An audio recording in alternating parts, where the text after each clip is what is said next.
Good morning, students. Let us discuss the next part of the lesson, the Indian Constitution.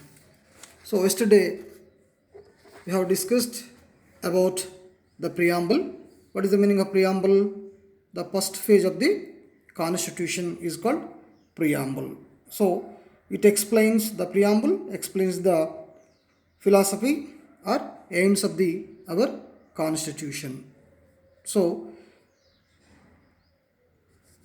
already we have discussed some keywords in the preamble. What are those? We the people of India, Republic, Sovereign, Socialist, and Secular. So what is the meaning of secular here? Secular means our government won't give any importance to any religion. Government won't give any importance to any religion. That is the meaning of secular. So they treat all religions are equal. Okay. Next, democratic. So already you know that our country is a democratic country. What is the meaning of democratic country? Already we have taken the explanation by Abraham Lincoln. So democratic means it is a for the people, by the people, to the people. Okay. So here a form of government where people enjoy equal political rights. So already Ambedkar said. So in India we have a equal political rights, but we don't have a equal economical and social rights. So according to this, all people have equal political rights, elect their representatives to make laws and run the government and hold the representatives accountable. So how the government will run? By the elected representatives. MLAs, MPs are elected by people and they make laws in the parliament or legislature.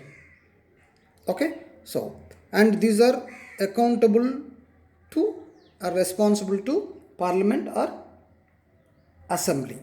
Clear? That is the meaning of democratic. Here we should understand democratic means the representatives should be elected by the people. That's all. Next, justice. So all citizens equal before the law. As per justice, all citizens are equal before the law. No discrimination will be made on account of their birth into a particular caste or tribe or community or sex or beliefs. Either they are belongs to any religion or political opinions or wealth. Either they are rich or poor or status. So everyone equal before the law. There is no discrimination based on caste or religion or wealth. Okay. Next, equality. So our constitution does not promise equality in all respects. Okay. So they give all the rights equally to all the people, but never promised equality in all aspects, especially like income or property. So that's why some earning more or some earning are less. Some are having more health or some are having less wealth. Okay. Next, but it seeks to ensure that all people, so people will enjoy the same status. That is, everyone will be governed by the same laws. So secondly, it promises equality of opportunity. This means that all public offices shall be open to all, irrespective of caste or religion. If an office requires special qualifications, access to that qualification too will be made equal to all. So we have equal opportunities, but government don't promise equality. Okay, next, liberty. So there will be no unreasonable restrictions on the citizens in what they think, the religion they wish to follow or not to follow, how they wish to express their thoughts, and the way they wish to follow up their thoughts in action or come together to form associations or parties. So we have the liberty. Every citizen have liberty to think, to express, to follow the religion, okay, to form the associations or parties. Next, fraternity. So to build a sense of bonding and unity among all people, no one should treat a fellow citizens as inferior or as an alien stranger. So in front of constitution, all citizens are equal. No one have any special rights. Okay, so these all rights given by the constitution. So besides the principles, preamble, our constitution has a section called directive principles of state policy. So some other rights also there. This lays down some specific tasks before the government of India. So what are those? First one, universalizing literacy and education. So beside those rights, so another duty of the government is they should provide education to all the children. Universalizing literacy and education. Protection of environment. This is more important. So protection of environment is the duty of government. So that's why they framed so many laws to protect the environment. And reducing income inequality. But the government maybe failed in this duty. So reducing income inequality. But if you see in our society, this inequality is more. Example, the Reliance Mukesh Ambani have 6 lakhs crores of wealth. So it is equivalent to 1/3 of our country's budget. But some are not earning not more than 10,000 in our country. So there is a much difference between rich and poor. Okay, but these are principles which should guide the government. Though we cannot file cases in courts if we feel that the governments are not following them. So these are the guidelines to the government only. They should not follow definitely. Okay, next, to ensure that these ideals became real for all people. So the constitution has a chapter guaranteeing fundamental rights to all citizens. So another more important thing is our constitution sanctioned and provide fundamental rights to all citizens. Do you know? Already I think you know the fundamental rights. So what is the meaning of fundamental right? So every citizen have these rights. Everyone can question about these rights, regarding these rights. So here fundamental rights are right to freedom, right to equality, right against exploitation, cultural and educational rights, right to freedom of religion, right to constitutional remedies. So these are the fundamental rights. If the government suspend or unable to provide these rights, we can question, we can go to court. Okay, so unlike the directive principles. Citizens can take help from courts in case their fundamental rights are denied or violated. So every citizen have right to get these rights. Okay. Next, the system of government.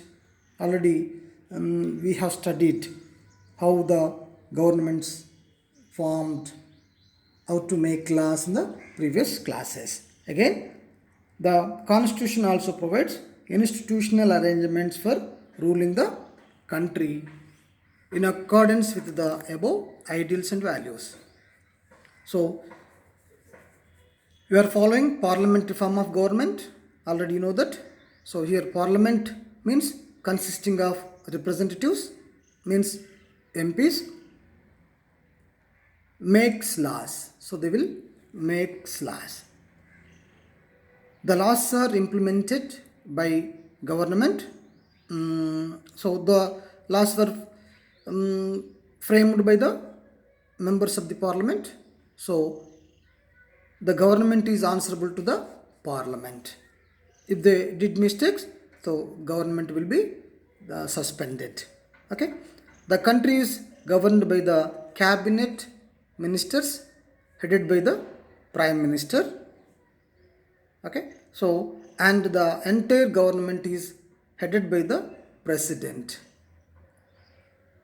Okay. So next, secondly, our country has a federal system. Already we discussed about federal system. Federal system means the functions divided into central government and state government. That is the meaning of federal system. So central government is the head of the country. The entire country is considered to be a union of small states. Government functions are divided into two between the central government, so which is answerable to the parliament, and the state governments which are answerable to their own state assemblies. Okay. For example, the central government makes laws regarding and controls the army, railways, etc., while the state government make laws regarding police, road transport, schools. So another functions also there. So in that functions, the state government and central government can make the laws. It is called lists. 3 lists are there: central list, state list, and concurrent list. On concurrent list, so state government and central government can make the laws. Okay. The central parliament has 2 houses. Already you know that, Lok Sabha and Rajya Sabha. So the MPs are elected by the people, and the Rajya Sabha members are elected by the members of state legislatures. So thus the state have a role to play even in making laws in the central government through Rajya Sabha. Okay, next.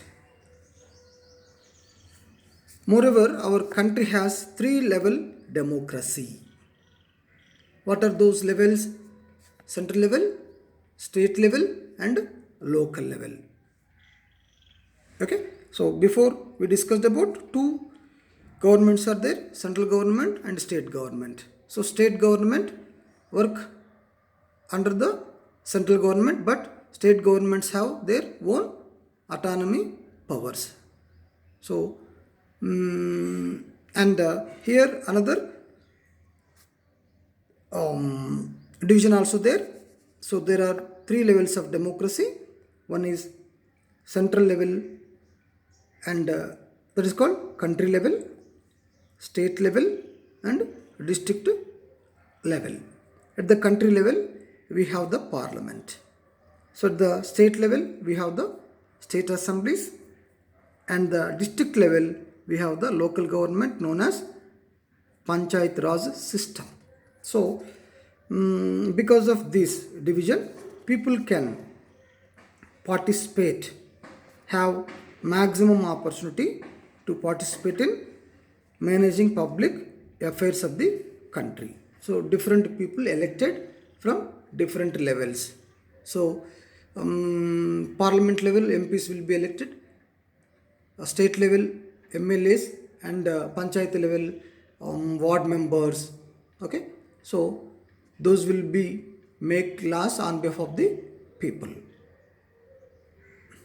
Next, in addition, the constitution also provides for some independent institutions to guard the constitution. So, to check the government. So, another independent institutions also there. Okay, these include the judiciary. Already know judiciary means court. So when fundamental rights violated, the citizens can approach to the courts like that. So even courts themselves also control the government sometimes. Okay. Next, the controller and auditor general who supervise the expenditure of the government. Every year, this controller and auditor general will audit the expenditure of the government. Okay. Next, and the election commission which conducts free and fair elections. So these are expected to function independent of the governments and report directly to the president. So these two departments, three: judiciary, controller and auditor general, and election commission, these are appointed by the members of these, appointed by the president. So that's why state government or central government no right to involve the functions of these institutions. Okay, so these are all responsible to president. Next, finally, the constitution is living and changing document. So our constitution have another special provision. So what is the special provision? It can be changeable according to the changings in the society, changings in the technology. Our constitution can be changeable. So those who made the Indian constitution felt that it has to be in accordance with people's aspirations and changes in the society. They did not see it as a sacred, static, and unalterable law. So they made provisions to incorporate changes from time to time. So that is called amendments. These changes are called constitutional amendments. What is the meaning of amendment? So any law, any point which is written in the constitution can be changeable. Okay, so but it has a procedure to change the laws or any point in the constitution. Okay, the constitution lays down procedure for changing or amending the constitution itself. So one procedure is there to change the laws. So to make changes, different procedures are there. One is simple procedure. If any point not have more importance, with a simple majority we can change that point. If any law or point is more important, that can be changeable by voting in parliament and state legislatures and president should be accept. So 2/3 of the people of parliament and Rajya Sabha, even sometimes the state legislatures member should be accept for that changes. Then only it will be changed. It will be amended. Clear? So till 2011, our constitution has been amended 97 times. So up to 2020, so those amendments reached to 104. So up to now, we did 104 amendments to our constitution. Okay, so at the time of preparation, okay, the Constituent Assembly did more than 2000 amendments and changes at the time of preparing Constitution. That is different. But here, after accepting the Constitution, after 1950, okay, in November 26, 1949, we accepted our Constitution. So Constitution came into force from 1950 January 26th onwards. That's why we are celebrating Republic Day on 26th January. So from 1950 still now, we did 104 amendments to the to our Constitution. So first amendment took place in 1950. Immediately we did one amendment. Later so many amendments did based on the situations. Total amendments are 104. Clear? So we can see here the photo shows the following persons. So Daulat Ram, Minister for Food and Agriculture; Rajkumari Amrit Kaur, Health Minister; Dr. John Mahai, Finance Minister; Sardar Vallabhbhai Patel, Deputy Prime Minister, and behind him Jagjeevan Ram, Labour Ministers. So given here, so like that so many amendments did to our Constitution. So with this lesson is completed. So write your own points and send to me. Thank you.